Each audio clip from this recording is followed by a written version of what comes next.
Hello,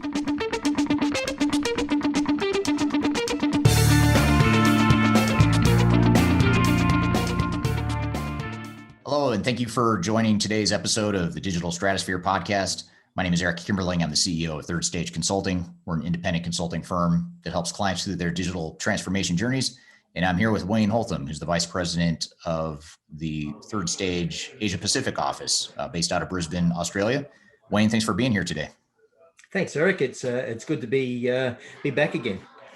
Yeah, thanks for being here. And you're in Australia. You're close to the topic at hand here today, which is Queensland Health. They recently had a pretty significant ERP failure that's been in the news, even here in the United States. I imagine it's probably even bigger news in your part of the world, given that you're right there and you're actually in the immediate region where Queensland Health is based. And just to give some real quick context, and then I'm going to ask you a bunch of questions about this as a follow-up, just so we can maybe get some lessons and pull some lessons learned out of this whole ERP failure. But Queensland Health, from what I understand, has 16 hospitals. From what I understand, they are basically all the public hospitals in the Queensland region within Australia are owned by Queensland Health. They have roughly 30,000 employees, from what I understand, and the gist of what this digital transformation was for them that we're going to talk about here today is they were moving from SAP, a legacy version of SAP. I'm not sure if it was ECC or R3 or what it was, but it was a legacy version of SAP, and they were migrating to SAP S4HANA, and they ran into trouble and had a failure. Before I kind of highlight some of the bottom line results of their failure, is there anything I missed in terms of just what Queensland Health is, or anything I've missed just being a local resident there in Australia? Now, Queensland Health is probably, they manage all of the health hospitals, as well as all of the procurement supply requirements that those hospitals have across the Queensland region for everything, even some of the support things like mental health and those areas. So it's a really a very integrated and complex type operation that actually Queensland Health operates. Some are diversified, but Queensland Health is actually quite centralised. But they, have all of the feed-in hospitals that leverage that central buying power. Got it. Yeah, and is it pretty well known then? I mean, people that live in Brisbane and other parts of Queensland, they understand or they know what Queensland Health is. It's pretty well known, I assume. Oh yeah. There's a lot of reliance, and it's quite a public-facing, government entity. They've had their fair share of issues over the past. They had a payroll one a few years ago where they couldn't pay people, so for about 6 weeks, a similar type upgrade of technology. So they've been. It's always one of those areas in Queensland, or Australia at least, where Queensland Health has probably been in the public eye because of some of the challenges they've had when trying to upgrade. Yeah, that's interesting. It's always interesting when you find that it's not the first time they've failed or struggled with an initiative like that. So you do have to wonder, to some degree, is it how much of it is a technology issue versus maybe more of an organizational or cultural or political, internal politic type of issue? And that's what we'll dive into here today a bit more. Yeah. So I'll just hit some of the highlights from the results of the Queensland Health ERP debacle. What's interesting about this case, and you usually don't get this with publicly reported failures, is that there was an audit that was conducted of the project to figure out what went wrong and what do they need to do to improve going forward. And that audit's publicly available. And you and I have both read the pretty detailed document that outlines some of the lessons learned. But I pulled just a handful of headline results kind of from what was the outcome of the implementation after they went live. And just some of the things that came out of it was, first of all, they were clear in the audit report that there wasn't an adverse impact to healthcare. So they wanted to make it clear that even though this project failed, they were still able to take care of their patients and their customers. But when you peel back the onion a bit more, peel back and look underneath the hood, you see that there were some other problems. First of all, the project was delayed by about 10 months. I don't remember what the original timeline was. I think it was 2 years or somewhere around there. And then they delayed it by about 10 months. they had about $500,000 Australian dollars of invoices that were late, that they were just behind on processing because the processes were broken, and some other issues that we'll get to here in a second, which then also led them to have trouble with the whole budgeting process because they didn't really fully understand or have visibility into how much money was outstanding to be owed to vendors. So that complicated their budgeting process, which had a trickle down effect. They had about 17,000 service desk requests at the time of go live, or at least in the days and weeks following go live, which was a massive amount of service desks hitting their IT help desk. The costs were about 30% more than expected. They had about 500,000, 482,000 obsolete invoices. So invoices that they had to clean out of the system because they just weren't relevant, or I'm not sure if they were duplicates or inaccurate or what, but they had to go clean up a lot of the data after the fact. 14 of the 16 hospitals stated that workflows didn't operate as expected. So overwhelming majority of the hospitals within Queensland Health said that the processes weren't working the way they wanted it to. Whether or not that was a technical issue, business process issue, organizational change issue, that's something we'll dive into here in a second. And then finally, the last of the headlines from this failure is that they spent about 3.1 million Australian dollars after go live just trying to clean up and fix some of what went wrong during go live. So that further added to the total cost of the implementation. So I guess just to start, you kind of lay that as the background or the context of what went wrong with this implementation, this failure. Just based on some of those symptoms of those end results and some of the things that you saw in the audit report that they released, what do you think some of the key root causes of failure were, just based on what we do know about it? Yeah, it's the audit report's been really was quite detailed, really, in how it looked at those, and it seems like that there wasn't an understanding of or ownership of the project. I think there was that part of it seemed to be one of those areas where they constantly had changing directors who were responsible. They really sort of were working centrally, but probably not engaging with all of those hospitals that were reliant on the solution being effective. And the workflow side of things there is, if that's not clear, then you start to lose your ability to be able to, in this case, show demand of what you require in the supply chain space, and then be able to process that. And so they were key areas. Other areas you could see where people didn't know how to use the system. They weren't trained to use the system, and even if they were trained, they didn't know what process they had to use. And so really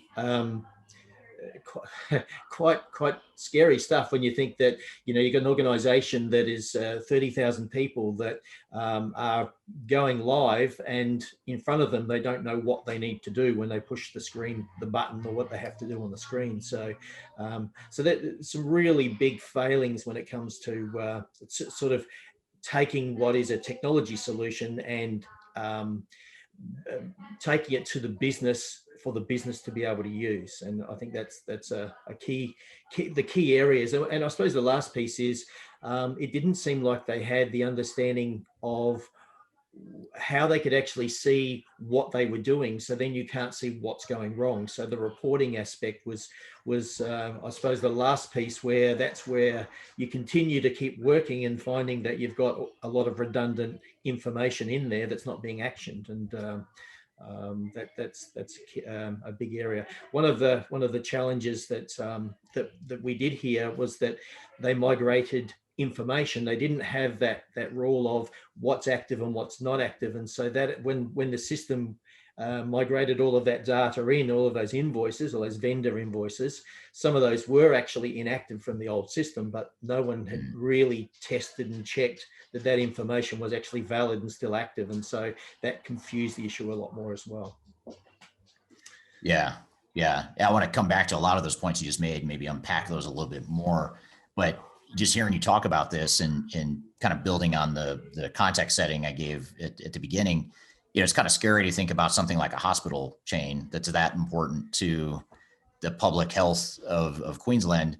And even though they say that this didn't affect their ability to take care of patients and customers, you still have to wonder, could they have done better? And it's just scary to think about how an ERP project or an ERP failure, more specifically, could have a harmful impact on more than just a business. It can affect people's lives too. So it's Oh, a exactly right. eye-opening example.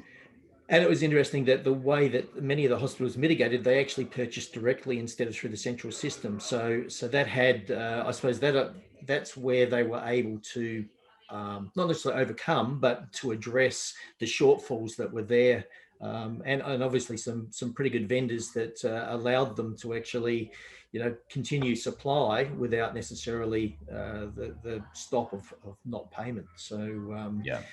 So that's what helped it through. But I think it was more of a good fortune than a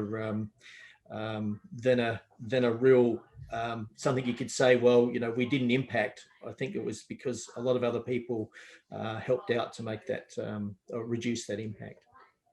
Yeah, and most organizations don't have the luxury of 30,000 employees and the resources to say, hey, we're going to invest in the centralized purchasing to kind of shore up the difficulties we might be having there. For the average small and mid-sized company, that's not really an option. If it affects your core operations, there's no getting around that for most companies.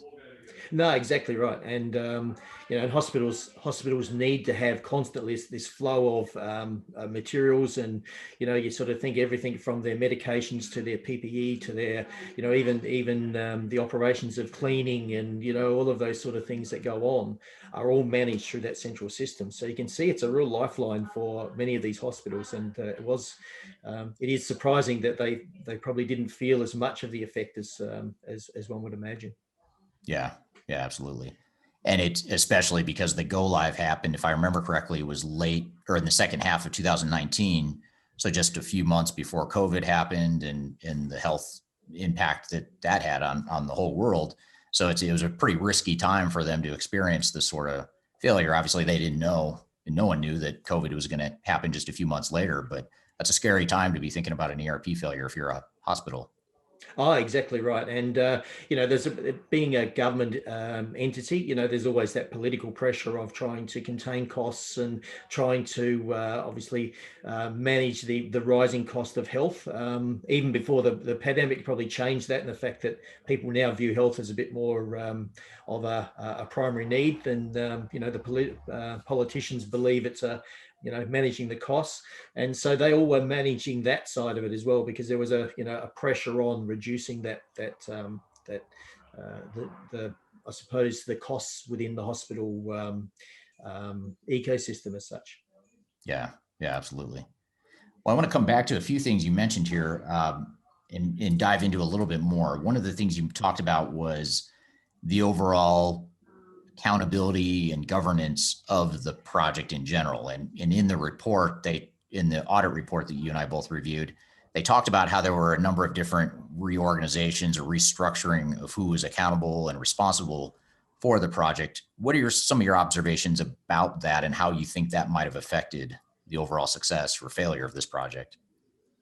Yeah, it's interesting the change of who was responsible, and and the ongoing changing of who would make the decisions to actually determine what the system would look like, what the solution would look like. And it looks like that a lot of those decisions were not necessarily followed through because of that breaking the chain of ownership. There wasn't a clear steering committee by the look of it. It was more just a vendor working with a director, and that sort of, and when they constantly change, all of a sudden many of the decisions that are probably open decisions still either remain open, that they actually get picked up and acted upon.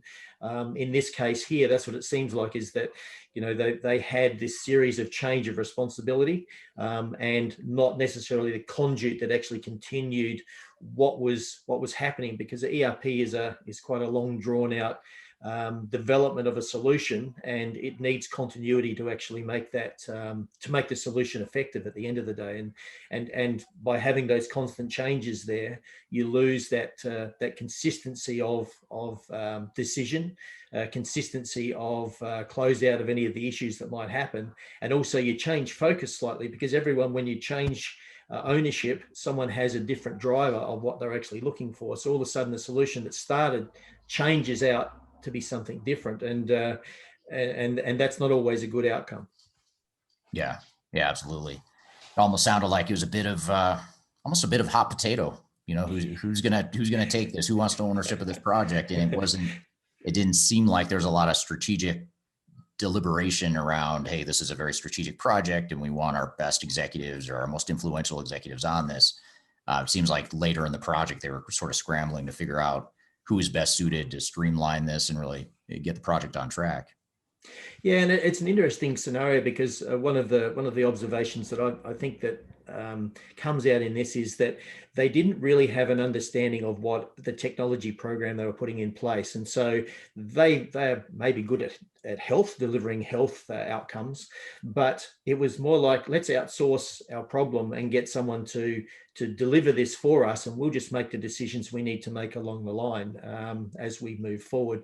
And I think that seems to be one of those areas that is probably the basis of where things started to go wrong, in the sense that people were just seeing that someone else was fixing the problems, not necessarily making the decisions for the better good of Queensland Health, and obviously the outcomes that they were looking to achieve. And that's a really organizations bring in advisors and all those sort of things, but at the end of the day, they still own the responsibility of delivering a result. And I think that was probably a little bit hazy for Queensland Health in this instance, with all those changes as such. Yeah, and by the time you get to firefighting mode, it's not that it's too late. It's just you're not thinking strategically at that point. You're not thinking about what's best for Queensland Health or how's this strategically going to enable us to take better care of our patients and our customers. It becomes more, how can we stop the bleeding? How can we settle things down and just get things to where we could just go live? And those are two subtle but very different mindsets that can be difficult to overcome if you get to the point where you're firefighting. Exactly right, because one is tactical. So how do I actually implement a tactical solution that will get me out of the instant situation I'm in, as against the strategic? What's our long-term view? How are we going to address this over the longer term to get a result? And you're exactly right in the sense that they went from being this strategic, I suppose from the outset, is if we go to a S4, we are building our future to be more efficient, more effective. That's the strategy that probably kicked it all off or won the business case. But then after that, as things went wrong, these tactical things of how do we address this? What do we do immediately without considering the bigger picture that's sitting around it? Right. Yeah. So shifting gears a little bit, just kind of continuing down the track of some of those themes you mentioned in your first response. One of the things that we both observed in that report, the audit report, was that 14 of the 16 hospitals reported during this audit that they did after the fact. And I can't remember who did the audit, by the way. I wasn't 100% clear if that was a government agency that performed that audit. It's the Queensland Audit Office, and every large project now that happens in Queensland now gets audited by an independent office. And it was actually started as a result of the previous Queensland Health payroll failure that happened. And so they said, well, we need to be able to have oversight of this so we can actually learn and get better. And so that's where these audits come from. Okay, that's good to know. I did not know that. And it's a bit different. I guess there are similarities to that in the United States, but that's good to know. So this is sort of I guess you call it an official independent source that had come up with some of these findings or observed some of these things. And one of the things that we saw in that report was that 14 of the 16 hospitals had reported that their business processes and workflows did not operate the way they expected. So, this is something I know you and I have both seen with clients and other implementations we've been involved with over the years. But what do you think is behind that? Is that an issue of, the technology wasn't configured right, people weren't trained well, business processes weren't well defined, all of the above, none of the above? What do you think was behind that? I think it was all of the above. And I think probably the first starting point is understanding the differences between those different hospitals. And so, and that's always a challenge, because when you're trying to actually work with a number of different entities that on the higher level, on your level 4, they actually probably all operate the same. But when you actually get down to the how we actually operate, that I think was overlooked. And so when process design was put in place, it was probably built to say, well, here's how we're going to operate, without considering that they do operate subtly differently. And then when you start to overlay the different roles that organizations within different hospitals might have, if you apply the process with the person who's doing the role, the workflow doesn't actually match up. And so all of a sudden you can see where there's that disconnect happening, because they're looking at it from a very high level. But when people actually have to physically go and do the role, it's not how they do it, and that wasn't considered. And so and then obviously the training that happened, I think I read in there that people started to go to training and felt that it was of no value, so they didn't continue, and so they had very low engagement from a training perspective. So that then makes it even worse, because people are saying, well, I don't even understand what you're telling me, it doesn't match what we do, I'm not going to go to training, but I'm still going to deploy. And so you can see how the comedy of errors just continues to roll on. Yeah. Yeah. And yeah, you have a few interesting points there. And one example that comes to mind with that we saw in the report, in the audit report, was that something as simple and as minute that seems like a pretty easy thing to figure out, but it can cause a big disruption, was that their units of measure that they converted to in the new system were different than what they were used to. So they gave the example of, they were used to ordering a box of 100 gloves, one, so the unit was one, because it was one box of 100. But in the new system, one meant one glove. It didn't mean a box of 100. So they were going out and ordering a glove at a time instead of a box at a time. So they didn't know what they were ordering. And then they ended up having inventory shortages. So I thought that was a really interesting example of how just something as simple as that, something you overlook in training, or you didn't think it through during the business process design, or whatever the case may be, that can create some pretty significant disruptions for companies or organizations going through this. Yeah, and to me, it's a symptom of organizations that don't engage the business to actually do those checks that are things that are happening. So a business analyst has probably gone in and looked at, okay, we've got these supply lines, these supply items, and never considered, because they're not in the operation, they don't actually run a hospital, they just come in from the outside, they've got a specialist skill set. And so it wouldn't occur to a business analyst that potentially that you buy a box as against you buy a set of gloves. And so that's where it's almost like that outsourcing we talked about of the problem. It's not engaging the business to actually do those sanity checks to say, hang on, that's not how we operate, sort of thing. And so and that's where that business engagement really is, change management, all of those areas become really, really important, because we've built something in isolation and it looks great, but when we go to deploy it, it's not actually suit our business. And right. That's essentially what they ended up with. Yeah. Yeah. And it's also a good reminder for all of us, whether we're implementing SAP or any other ERP or enterprise technology, is that when you're using a commercial off-the-shelf system, especially if it's a big ERP system that's meant to do a bit of everything, and if you're a multinational company or a company that has multiple sites and different ways of operating, to your point earlier, the system simply can't be everything to everyone. It's not going to be able to adapt to each individual differentiation in how the business processes would work, nor might you may not want it to. You may want to centralize and standardize your processes a bit better. But I think this 14 of 16 metric, 14 of the 16 hospitals, they're reporting that the workflows didn't work the way they intended. It's a good eye opener, or a reminder that ERP systems require either you to change the software to fit the processes, or you change the processes to fit the software, but you have to be real deliberate and make sure you figure that out before you go live. Oh, exactly right. And if you're going to change your processes to suit the software, you need to understand what the flow and effect of that is. Or if you go the other way, where you actually change your software to suit the processes, which is probably where many, that's probably where Queensland Health would have come from if they had ECC in the past, heavily customised to suit their own operations. And then all of a sudden we go to something which is more centralised, more standardised. And so which we believe is configurable. But when we understand what configurable means, it means that it's configurable within a certain parameter. So of central way of doing things, not configurable for many, many different ways of doing things. And I think that's the disconnect that many have when they try and interpret what is configurable mean.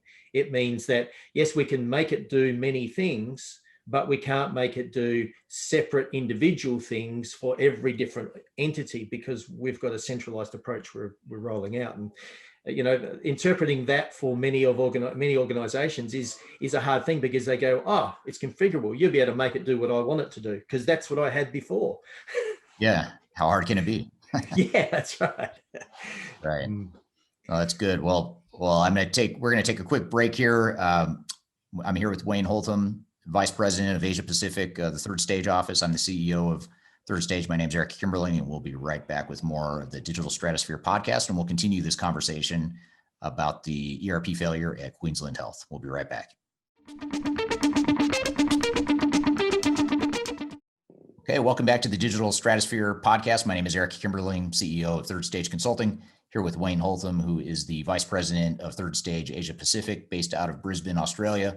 And we are here talking about the ERP failure at Queensland Health. And more specifically, it was an SAP S4HANA implementation failure. So Wayne, right before the break, we were talking about this whole concept of business processes and business process breakdowns or misunderstandings or combination of both. And one of the things that came out of the implementation, in addition to that, and some of the other things we've talked about, was that there was this whole concept, which I found really interesting, given that this was S4HANA we were talking about. And S4HANA, by the way, for those that don't know, is pretty well regarded in terms of its database architecture. It's sort of a innovative database architecture with the HANA platform, which was SAP's attempt to create a database on their own that wasn't dependent on Oracle's databases. And it has the real-time memory. It's supposed to be faster performing, better at analytics and some of the quantitative business intelligence side of things. But in this case, it was reported in this audit report that after go live, they ended up having to implement some sort of third-party reporting tool that was using SAP's data, but they thought they needed this third-party reporting tool to get the data and the analytics they needed out of the system. Have you found this to be common in S4HANA implementations, or do you think this was a deeper underlying technical or user organizational change issue, or what do you think that might have caused that? No, I in the most experiences where I've seen this in reporting is the fact that S4 is known for its native analytics and reporting capability. And you have Fiori and you have the S4 HANA database. You can pull out information in real time. The challenge you have is if you actually don't have the information available to you, what are you pulling out? And I think that's the challenge. The first challenge they had. So when we talk about those migrated data or the migrated invoices that were incorrect, what they're seeing wasn't actually telling them what they needed to see. And the other part was the ability to process. So when you have S4 HANA, you actually, they went to a cloud type operation, and so it requires a lot of processing power to be able to drive that. And when they originally spec'd it, they didn't realize how many people would be using the system. And so that overloaded the amount of provisioning they put in place for the system as such, which meant that they had to then think, well, how can we get information out of the system? Maybe we go to a different reporting mechanism, but really it was just masking the fact that they didn't have good data and they didn't actually have enough processing power to actually draw that data out. So it's one of those people overlook in S4 is that its reporting is superior if you have everything else underneath it working well. So your infrastructure landscape is supportive of what your actual application is looking to achieve. And they didn't get that right. And that's one of those areas that they really struggled on, to be able to get the information out to actually identify we've got a problem. Yeah, that's really interesting, and it's a good reminder. Again, thinking of the lessons learned here, it's a good reminder that how important it is to not only look at the business process and the functionality of the software, but also the infrastructure, and making sure you've got the right infrastructure and architecture in place to be able to support what it is you're trying to accomplish. Oh, exactly right. And one of the areas that I see overlooked often is this, we're putting in S4 because we want superior information back from our system so we can make better decisions. But reporting always seems to be left till last. And that's the thing that actually gives us the early signs, gives us the early warning, gives people the insight to be able to go and do what they are there to do in their job. And that was, just by that last stage of reporting effort that was put in, was really saying, hang on, we don't have the reporting information we need to actually understand what's happening here. Whereas that should have been designed at the beginning. And so that's almost like an acceptance criteria of what you're actually building a solution to achieve. And that just is one of those areas that I think S4 is sold on, but it's not necessarily what people get it delivered upon. That should be front and center of what they're actually looking to achieve, in my view, along with having engaged people who are understanding of what their role is, and they've been, they understand what the processes are they need to do. But the reporting piece is what tells them along the way how they're going, or what they're doing, or why they should be doing what they're doing, sort of thing. Yeah, at that point, I mean, if you can't get data out of the system, and either because the reporting isn't the way you need it to be or you want it to be, or back to the example of the what was it, 500,000, about 480,000 invoices that they had to clean up in the system. I mean, if you could build a perfect system, have the perfect workflows within the system, and even if it's working perfectly when you go live, but you can't get data out of the system, in some ways it doesn't matter that you've done all that work to get things working the way it is if you can't have the visibility and the transparency into what's happening with your operations. Oh, and that's exactly right. And if you look at why most people look to move to a new ERP, one of the driving forces, or one of the requirements that comes out, is we're going to get a better level of information, which means we're going to get better reporting out of it. And in most cases, that's never the thing that's considered as the most important thing, because if you work from that point, everything else starts to, your workflows happen because you need to be able to get information. So the workflows need to be consistent and accurate. Your processes need to be able to support those, so you can actually see what's actually happening. And so reporting should be the piece that actually they start with and say, okay, how would we get reporting with our processes? How would we get, our workflows going to deliver us the reporting requirements we're looking for, and which is information for us to know how our business is performing. And that doesn't seem to be the case. So it wasn't the case in this instance anyway. Yeah, absolutely. And along those same lines too, there's a couple other examples that are semi-related to this whole reporting issue. One was the performance time of the system. So again, S4HANA and the way the architecture is built is it's meant to be a faster, more responsive and faster processing type of ERP system, especially for large organizations with extremely high volumes of transactional data. But in this case, Queensland Health reported that they were having very slow response times, and the users were getting frustrated. I think they had to work around the system, or they felt like they had to work around the system in many cases. Is that something you've seen, or is that, I think you've sort of touched on that in the previous thread, but what are your thoughts there? Well, it's interesting you say that, because with probably where Queensland Health came from, they would have had the ECC, where they would have had all individual on-premise set up to a certain size to manage what their requirements were. And so when they actually went live with this one, they actually went to a SAP cloud option, and people didn't really understand the amount of extra processing power required to actually work a centralized system as against a whole lot of different individual systems. And so they didn't sort of account for how many people would be using it. and I think that's where that processing power comes from, because HANA is definitely faster in what it does and how it actually retrieves information. But if you still don't have enough processing power, its speed doesn't help, and that's the challenge they had. They had, I think it was just in one area. This was a different article that I'd read, was that they'd increased their reliance of processing by I think it was 60%, which is quite alarming. So for what they had spec'd it to be and to what they needed, there was a 60% gap, and that's that's a significant issue when you're trying to actually have everybody going live at the one time, sort of thing. Yeah, absolutely. So another area that's sort of it's technical in nature in terms of infrastructure and the way the software is set up, but this is also part, I would say, user error or more of an organizational issue, was the whole idea of security.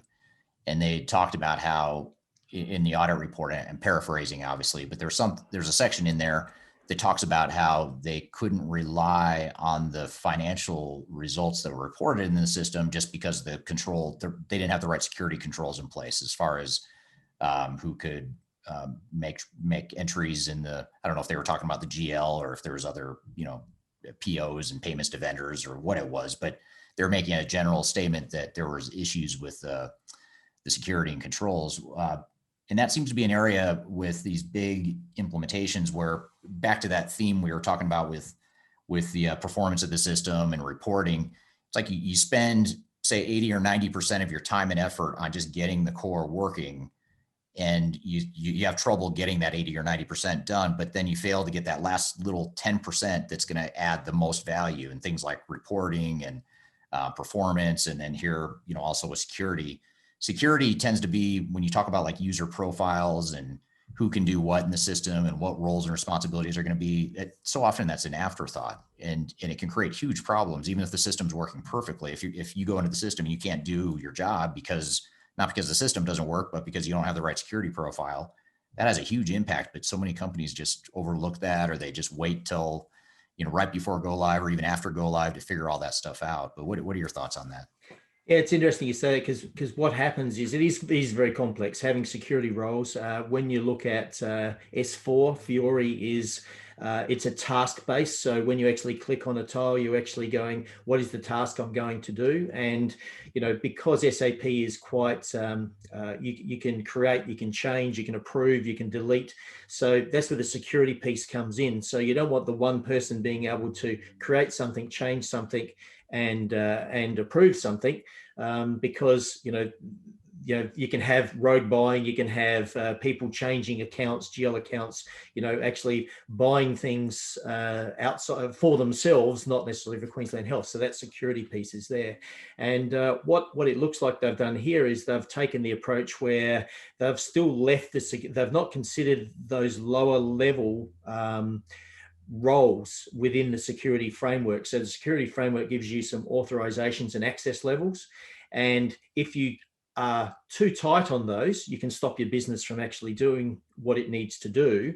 But if you're too loose on those, people can go and do whatever they want to be able to do. And so it's a fine line of managing, building roles that actually suit what it is. And the Activate methodology only looks at your higher level processes, and those roles fall out of that. They don't actually have those lower level where, I've got someone who's in change, I've got someone who's in approve, I've got someone who's a master data updater, but they all shouldn't be the same person. And so often organizations, just to go live, they will have the much, much higher level, and that reduces that ability to have security across it. And Queensland Health, interestingly enough, there was I don't know if you saw it in America, but only a couple of years prior to putting in the S4, they had a worker who siphoned off $17 million worth of funds buying, Gucci handbags and those sort of things, a unit in central Brisbane,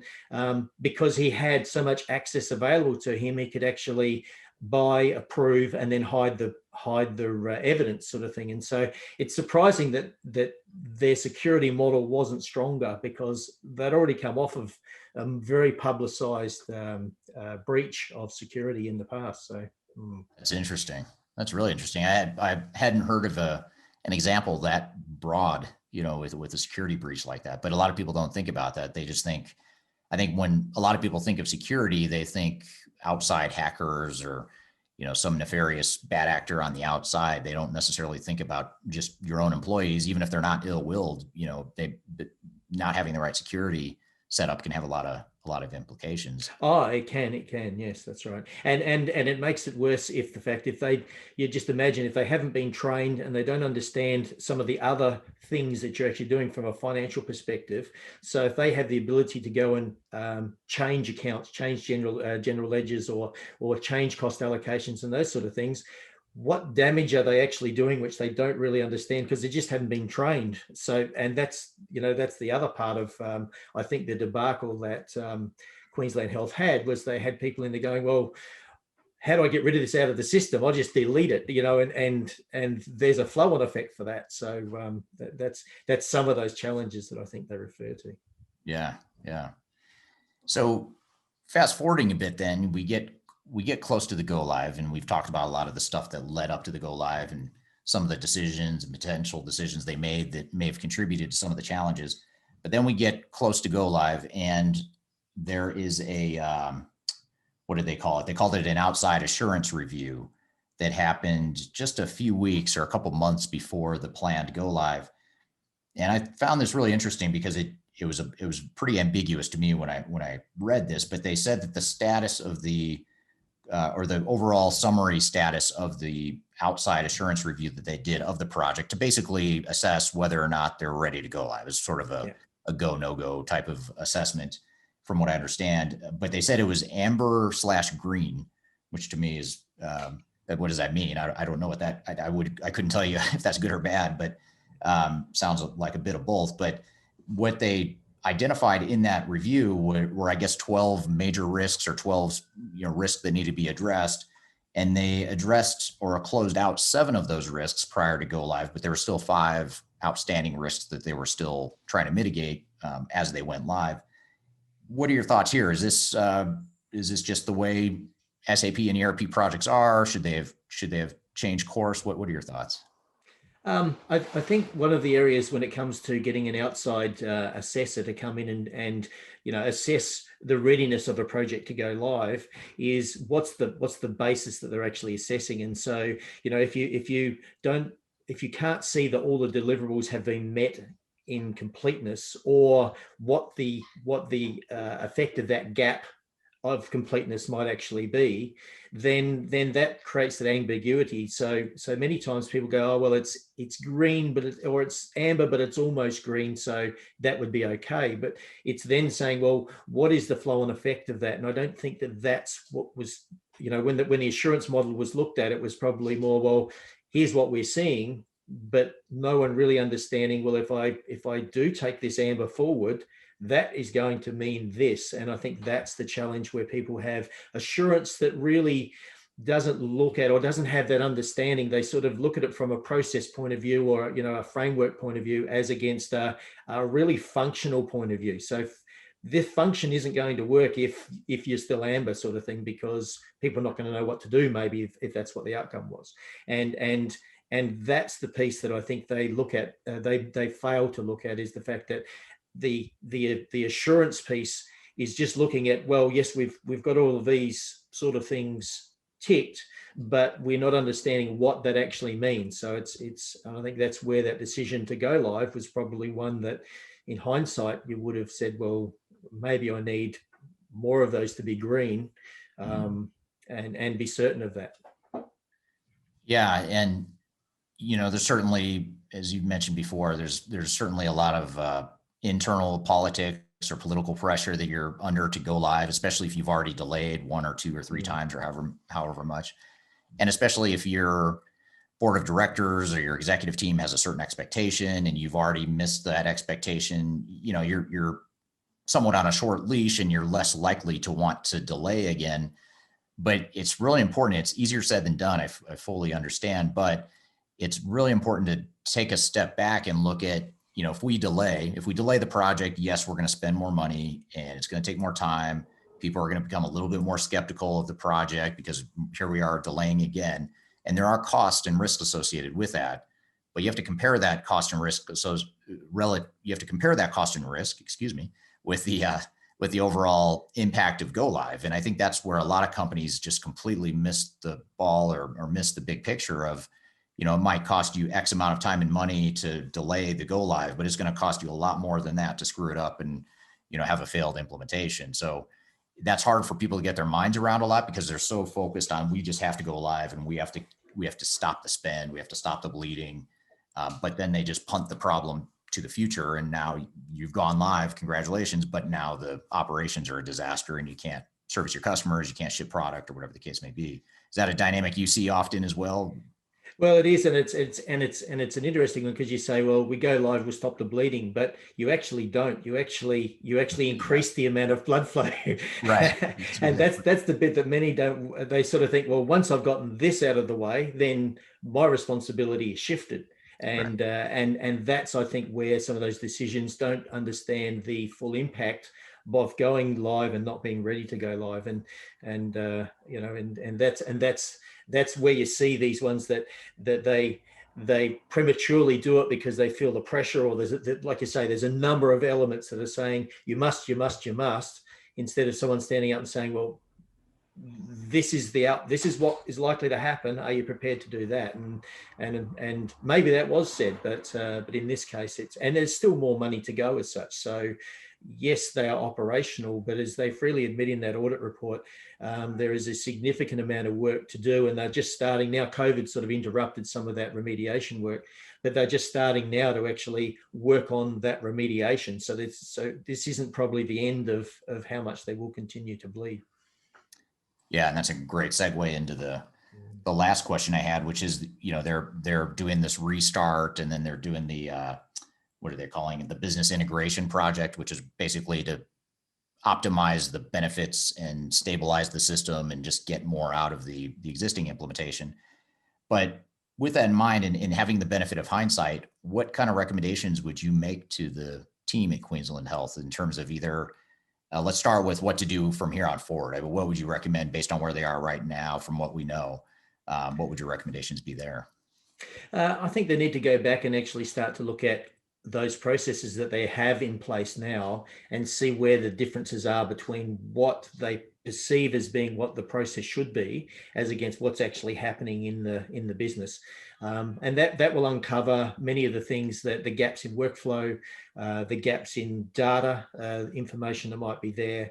And so I think that's probably their starting point. If they can actually understand what really they are doing as processes now as against what they perceive they would be doing or what the solution was built around, that's probably a really good starting point for them to work on. Yeah. Now I'll maybe rewind the game film even more now and say, now that we've got the benefit of hindsight, which is always a nice luxury to have, if you could rewind and go to the beginning of this Queensland Health project, or more importantly, for everyone else listening that's not part of Queensland Health and maybe they're about to start a digital transformation or ERP project of their own, what would you say are some of the handful of key lessons or takeaways from this case study that we could all apply to our digital transformations going forward? I think the first stage is actually getting the executive group that owns it from the client's perspective. So in this case, Queensland Health, to really understand what they're putting in and what they're actually looking to put in and what decisions they will need to make along the way, because those decisions have a flow-on effect. And I think that in the case of this one, they probably didn't understand. They looked at the fact that we're putting in a technology solution that will fix our problems, but it can create a lot more problems than it actually has.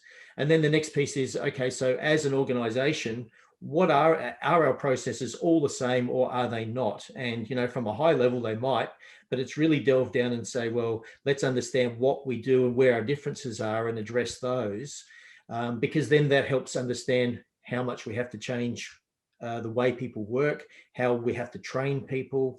And so there's a lot of those too early on pieces help feed a lot of the information you need to actually be successful in delivering your outcome. Yeah, that's great. Great advice. A good takeaway for the audience here. And this is a lot to take in. And we were talking before we started recording this, that there's a lot of information in this case study that we oftentimes don't have with public records, but given that it's a government entity, there's more available to us. So there's a lot of good lessons learned, but it can be overwhelming too. But I think, to your point, the way you've simplified the last answer you had there is that it's a lot of this stuff we're talking about is it's not just noise, but it's more symptoms of deeper root causes. And when you get to the deeper root causes, usually there's a lot more manageable number of root causes. And if you can fix those and tackle those, it's going to clean up a lot of this other noise and symptoms and smoke that you see coming out of these types of situations. So I think that's really good advice. And it's interesting, Eric. One of the things that I think that in one of your podcasts just recently, you talked about the canary in when things are going wrong. I think at the early stages, you almost need someone who actually can, because you can't expect that people are going to understand what technology is going to do for their business or interpret what that means. And so I think there's that process of saying, well, okay, the vendor's saying this, what does that actually mean for our business? So it's helping people understand, take them on that journey of, because one decision leads into many decisions. And so it's almost like early on having that ability to actually go, so that means that, so the decision I'm making is not that one, it's this one over here, and that will impact my future. And a lot of organizations are getting caught in this thing of not having that understanding. They I suppose jump to assumption, that would mean that, when not always, when hindsight, did it actually ever mean that? And I think that's one of the areas that hopefully the future takes us in organizations when they're looking, because technology is confusing. ERP is more complex than probably anything else I've ever come across. And so it is one of those things that you can't expect that someone would know what it is. Even in your court cases, why do you have an expert witness? The barrister doesn't know. You've got to unpick that. And so you're interpreting what they find. And I think that's one of the areas that organizations need to consider in the front end. Yeah, absolutely. And that's a good segue into how third stage works with clients. You and I and our teams, both in Australia and Asia Pacific, as well as in the US and the UK, all of our teams provide that quality assurance, program management type of support that's meant to help clients from the beginning. So you can be that canary in the coal mine to catch some of the problems before they become a real problem. And then we also do, we help a number of companies that are midstream and they've run into trouble in the midst of their implementations. We've come in to course correct and help them recover the projects. And then certainly helping with change management and evaluating and selecting software. Those are some of the other areas the third stage team can help, including your team there in Australia. And it comes in with that bit of unbiased. It's not like we've actually got a towing a vendor line or a system integrator line. We're saying, well, we're there to achieve the outcome, and that's what we're focusing on. Considering all of those other impacts. And so I think it's that bit of difference that where the third stage sort of finds itself in many of these cases. Yeah. Our job is not to make the software or the software vendors look good. Our job is to make the clients look good and to make sure their operations look good, more importantly. Exactly right. Well, good. Well, thanks for your time, Wayne. This is a great conversation, and hopefully the audience got some good value out of it. And I learned a lot, as I do every time you and I speak. So thank you very much for your time and for being here today. No worries. No, it's great. And it's good to be able to share that discussion, because it's a very, very deep discussion, isn't it? It is. Yeah. A lot to unpack there. So, well, thank you. Thank you again. Thank you everyone here for listening. I want to invite you to subscribe to the Digital Stratosphere podcast. And if you'd like to get a hold of Wayne or I've included our contact information in the notes below. We'd be happy to brainstorm ideas as it relates to your transformation, and whether you're just getting started or if you're in the midst of a transformation or if you're struggling with your transformation, either Wayne or I can help and talk to you about how our teams might be able to help. And in the meantime, we'd be happy to be an informal sounding board for you as you continue your digital transformation journey. So feel free and be sure to reach out to us as you have questions along the way. We've also included some great resources in the links below, some downloads that are meant to help you through your transformation, some best practices, top 10 system rankings, a lot of that kind of stuff we've included in the notes below. So thank you again for your time today, and hope you all have a great day. Thanks.